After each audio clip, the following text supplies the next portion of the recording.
I really didn't know what to expect, but I wasn't expecting that.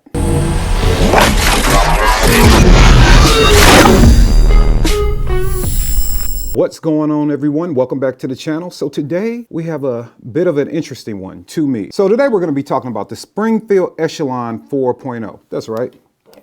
This guy right here. Now, this was sent in to me by Springfield, and I looked at it. I'm kind of like, all right, we'll see what they got. We'll see what kind of options Springfield has put out to the market.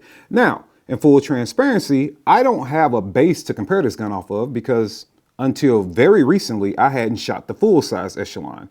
So my experience with the 4.0C was just going to be just of the compact, not of the full size. Now, I did just run an instructor development course where two of the instructor candidates actually were carrying Echelons. So I was able to shoot the full size Echelons right before the recording of this video, but not enough to say, hey, this has been my overall experience with the gun. I shot maybe 15, 20 rounds out of each of their firearms for a total of about 40 rounds to try to just to get a feel of it so I can have some type of insight when it came to shooting the 4.0. Man, I got to tell you, this gun was a little bit shocking to me. And let's start talking about why. First, let's just go with the aesthetics of the gun.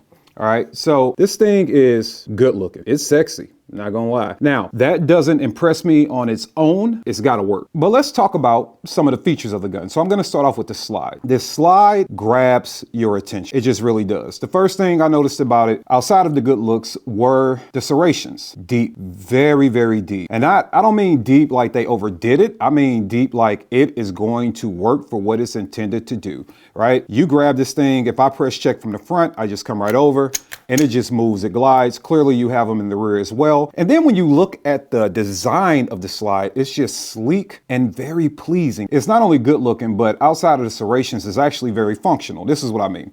Let's say, for example, your hand slips past the front serrations and you get back to where the slide actually beefs up a little bit more before you get to the breech. And if you slip for whatever reason, you would slip, you can get caught right here and still conduct your reload. That's pretty good. So it's not only good looking, it's very purposeful. That's something that I can appreciate. In the rear here, you have some more serrations, you know, that can be a little challenging to reach if you have a red dot on it, but either way, you can still reach over top, grab them, they're gonna work just as good. And then in the rear here, that's where some of the sexy really starts to become purposeful. So you can look at some aftermarket parts for Glocks, and you can also look at it for even HK, where they actually have the wings built into the rear here. So if you're a slingshot type of person, you actually have the wings in the rear where you can just grab it and slingshot it, and they work. So no matter where you grab this slide, you can absolutely get this gun in the battery. Reloads are gonna be pretty easy for anyone. I don't care what type of hand strength you have, you can find your favorite reloading technique to make this gun work for you, and we haven't even got past the slide yet. Sticking to the slide, the one thing I can really appreciate is this variable interface system for the optics. It allows you to direct mount, I don't know, 20, 30 optics directly to it. You can also, if you have like an Acro or even a 509T, you can go ahead and get a plate that mounts to the system where you can put still kind of your Acro or your mailbox size optics on top of it. But for the direct mounting options, it is just absolutely beautiful, user-friendly, very easy to install. The recoil lug nubs that they give you essentially actually tighten up into the bottom of your optic to make sure you don't get zero shift. I got to give them that, man. That's pretty damn cool. I'm not gonna lie. That's pretty cool. And then you have the front sight that is extremely visible. All right, there's some tritium in there, and then you have the U-notch rear sight on this that I can also appreciate in certain times. I'm not gonna lie, I'm not the biggest U-notch guy, but it does work for this platform. And the other thing about it is with direct mounting, there is no need for you to go out and buy aftermarket suppressor height sights, if you will. Just mount your optic and go. You're good to go. There is a tendency, even for people like me, been coming over the top for so long, right? Well, it's a subconscious thing. As soon as I feel material, I run it, right? So I had to retrain my brain to make sure I'm coming over and I'm feeling material in the palm and the fingertips, right? Because if I feel just the palm and I touch here, the first thing I'm doing is grabbing this damn red dot. It's the first thing I'm gonna do. So I have to retrain myself to come over top. While you're working on that, you're gonna mess up a couple of times and grab it. The only downplay to the optic system is if you look here at the rear, right, and you look in the front, there is space in between both, although the optic is mounted, which means it's being held down really by the screws. The screws are doing most of the work, right? So I don't want to rely on that, and I also don't want to get in the habit of doing this or racking it off of something else.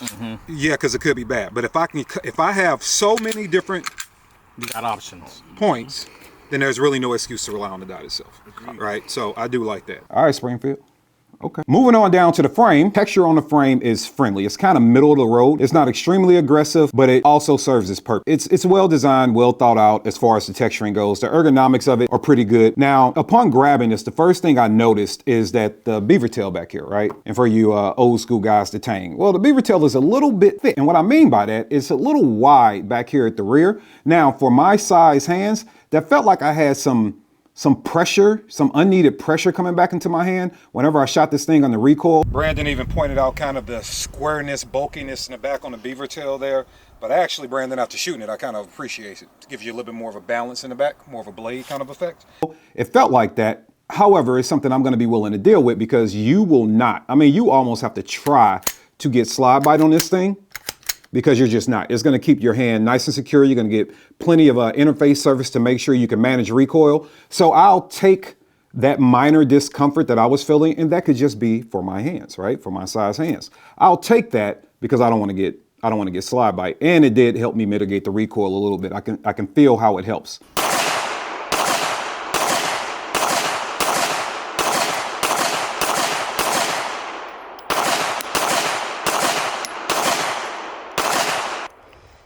So the blockiness that we talked about earlier is not as big a deal as I was thinking. It's still a little blocky for me, but that's a personal thing.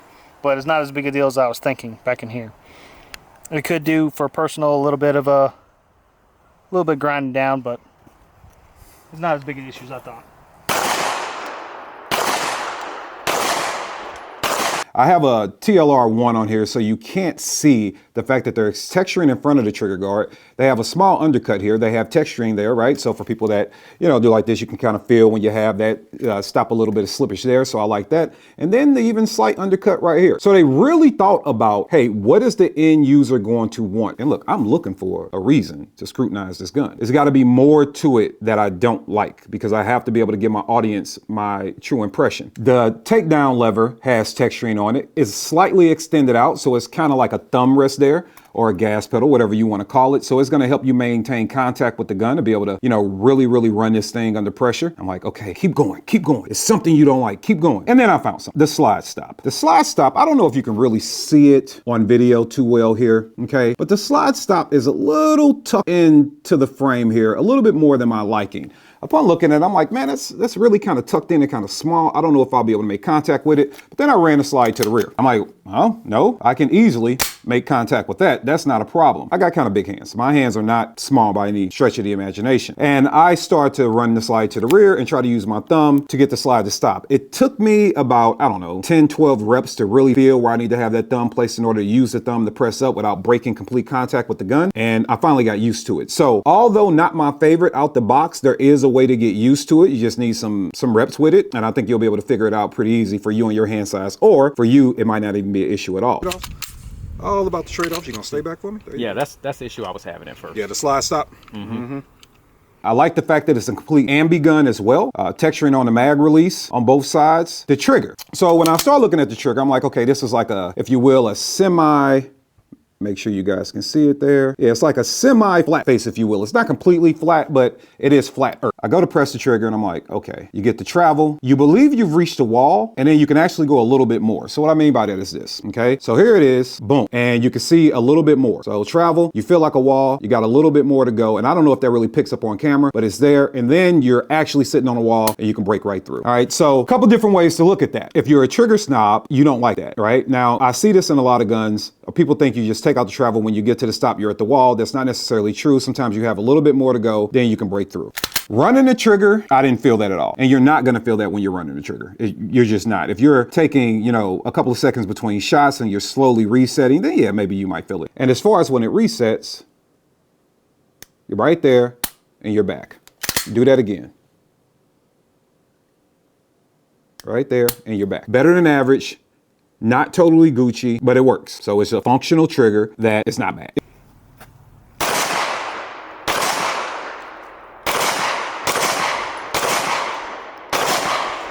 I'm giving you you bet not lie look. This is my you bet not lie look. I'm not even looking at you.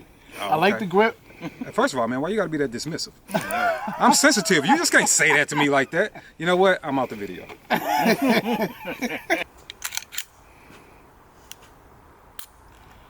It's not long. I like it.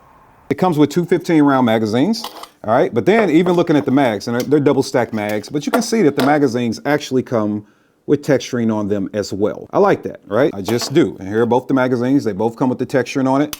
I like it. Comfort in carrying it. So I decided to break out this MSP holster, right? Because it's based off the TLR1. And I wanted to walk around with this thing on for a few days to kind of see exactly how I felt about it. Was it comfortable to carry? The texturing, although very soft, will it rip a t-shirt? So I put a t-shirt under my hoodie because it's hoodie season. And just wanted to see if it will have any kind of effect as far as damaging the fabric on a t-shirt. And it didn't. It was also very light to carry. That's relative, right? I don't know if you're used to carrying a gun or not, but even loaded, this thing was not heavy, in my opinion, to carry around.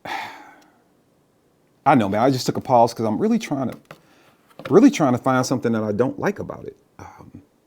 I've nitpicked as much as I can nitpick. Now, I would consider this more of an overview than a review because I've only put roughly, between me and a few other shooters, maybe 100 to 150 rounds through this firearm. So I am not saying that I won't find something wrong with it. I am just saying right now up to 150 rounds. Oh, I take that back. We had somebody else shoot it. So 200 rounds, it performed well. It fit various hand sizes. We had a few different men shoot it. We had a female shooter shoot it. And this thing is just, right now, with the overview, with the rounds we've shot out of it, hey man, if something's wrong with a gun, I want to tell you. And I don't, damn it. I'm trying, I am really trying to find something that I can be like, nah, they should have did this better. They should have did that better. Like I said, I'm not the biggest U-notch fan, so take that for what it's worth, but it worked well. The interface system is awesome. The design on the slides are good. The front sight is great. The trigger, like I said, better than average. Felt good on the recoil. The undercuts, the texturing in the right index spots is there, including the takedown lever. The slide stop, like I said, it just took me a few reps to get used to it, so it's gonna be with knuckle placement on my thumb to get that thing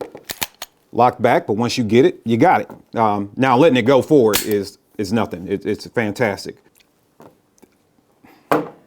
Maybe if I get 5,000 rounds to it, which is my standard for reviewing a gun. 5,000 rounds to really say, we know pretty much everything we need to know about this gun. So the only thing that's missing is the fact that I haven't put thousands of rounds through the gun. So with the 200 sample size that I do have and taking the input for the other people that operated this firearm with the limited amount of rounds that they had, and that's just cost prohibitive because 5,000 rounds of ammo is not cheap. It's a great gun, man. I'm not gonna lie. MSRP on this thing, now this is gonna be how you feel. MSRP on this thing is $719. I don't know. Once I hear the price, I might start disliking things. MSRP, Okay. $719, so street price $650, $660. So that's comparable with, most of the stuff we carry right now. How much does it cost? MSRP, which is not street price, MSRP is $719, so probably around $650. So for somebody who, obviously you have a large platform doing comedy and education and entertainment, so you ain't picking up a gun every single day and doing this every day. This ain't this. You got other stuff you got to do. You busy. You know what I'm saying? You busy. However, as a man that works hard for his money, I'm telling you, MSRP, which you can deduct 40, 50 bucks off what I'm about to say, as far as street price, I'm gonna walk you in a gun store and say, hey, what you just experienced now is $719. To that you say, $650. you comfortable around $650? Okay. All right, so $719 for this thing will get you going. You can compare that to your favorite. As far as the way it feels in my hand, it feels good, feels great. I can get a good purchase on it. Everybody else that shot it, including as the hand size has changed, felt the same. Nobody felt like it was too bulky or it was too slim or anything like that. It worked. I compared it, the only one that I have in my collection that I can compare it to show you kind of the evolution of Springfield in that way is this XDS, right? So now this is a slim gun, that's hence the S, all right? Single stacked gun. However, I wanted to look at the design of the firearm to see exactly how far Springfield has come. And when you look at this gun, okay, for its time, there was nothing really wrong with it. Plain, it's kind of basic. This was one of their flagship guns for a while. The texturing back here is questionable at best. It's okay. It's okay for when it came out years and years ago. But then when you compare it to this guy, well, Springfield's evolution in design has come a very, very, very long way. When you look at these two things side by side. Ultimately, I'm gonna say this. Now, mind you, overview. I got a sample size of a couple hundred rounds, but the features, it's rich. It's just rich in features. There's nothing else to say there. It feels good in the hand. The indexing points were well thought out. The texturing was well thought out. The trigger is above average. That mounting system is phenomenal. I don't have a need to go out and buy suppressor height sights for the gun, so there's a cost savings there. It's aesthetically pleasing, and I know that could be up to each individual as they look at it, but I didn't encounter anybody. It was 4 or 5 people with us at the range, and I didn't encounter anybody that didn't go, well, damn, that's kind of good looking. I don't really, damn it. Man, I'm telling you, I really wanted to come and say, ooh, they need to do this and they need to do that and they need to do this. They don't. Now, I personally don't have the full size Echelon. Now, what I have found in my research is that if you have the full size Echelon, there are some magazine compatibility issues with going from the full size to the compact. There are videos out there saying that you can overdrive the magazines from the full size. I've seen it on camera. So that I'm going to say that's absolutely true. And it also has the central operating system, right? The serialized port can go from frame to frame. So you have some modularity there. So give that another check mark. Comes in a couple of different colors. You can get black, you can get OD green, and you can get flat dark earth. I don't know what y'all want from me. I don't know what you want from me. I mean, I know we want to tell us more, destroy the gun. What do you not like about it?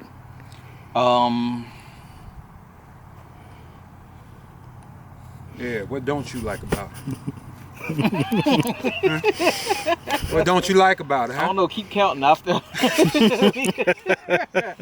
They made a good gun, man. And like I said, I don't even have a lot of experience with the full size. Shooting the full size was fine. I only shot like 40 rounds between the 2 guns. It was fine. But my experience, more of it, if you will, came from shooting this 4.0. And that's all I got, man. I don't know what else you want me to say. That's all I got. Springfield, good job. Now I need to get my hands on that Prodigy to see what's going on with it. Teaching people how to defend themselves with guns. I view it from that standpoint as well. So I'm once again gonna mention, I don't have thousands of rounds through it, right? I'm a 5,000 round kind of guy to really give a true, like, yes, final stamp of approval. So minus that, just going off what I have to think about it from, will I trust someone to pick up this gun, granted it goes bang every time, and use it and operate it in a way that's going to allow them to defend themselves? And right now I'm gonna say yes. You know, you get this thing anywhere between $650 and $7. I think that's a pretty fair deal, especially for all the features you're getting. This thing is feature rich. I'm going to give it that. Now I want to see if I can break it. That's what I want to see. I want to see if I can break it. But right now, man, Springfield Echelon, I got to give it a go. I got to say, it's one you might want to look at. Shocked the hell out of me. Damn. All right. Anywho, that's been the video, man. You should go out and try out an Echelon yourself. And if you have experience with an Echelon, please let me know in the comments below. Tell me. Now, that being said, man, you need to like, share, and subscribe to this channel. Y'all know the drill. We got to get these numbers up. This ain't gonna work. We got to get these numbers up. I want to continue to bring you an unbiased opinion about everything. And just because they sent me this gun does not mean I'm going to say positive things. I'm saying positive things because it deserves the positivity that it's been given. But you should also, when you want to get your little dotty dot up there, you can go on nootherchoice.com. You know, check us out. You know, even use the code NOC5 to save you a little something. If you're looking for the Echelon itself, you know, this is YouTube. I can only tell you so much, but there might be maybe somewhere that you can go, I don't know, that you can go find the Echelon. I don't know. Just go out there and look for it, man. A lot of .coms for you out there. Just go look for it. And if you don't know otherchoice.com, check out our swag, man. We got the Harriet with a smack the sugar honey iced tea out of you. We have our purpose over popularity. One of my favorites is violence is the problem, accuracy is the solution. And you can be very accurate with this Echelon 4.0C. I'm your man, KD. Make sure you check in every week for a fresh video dropping, and I'll see you on the next one. But remember, be prepared for when there is no other choice. That's a damn good gun.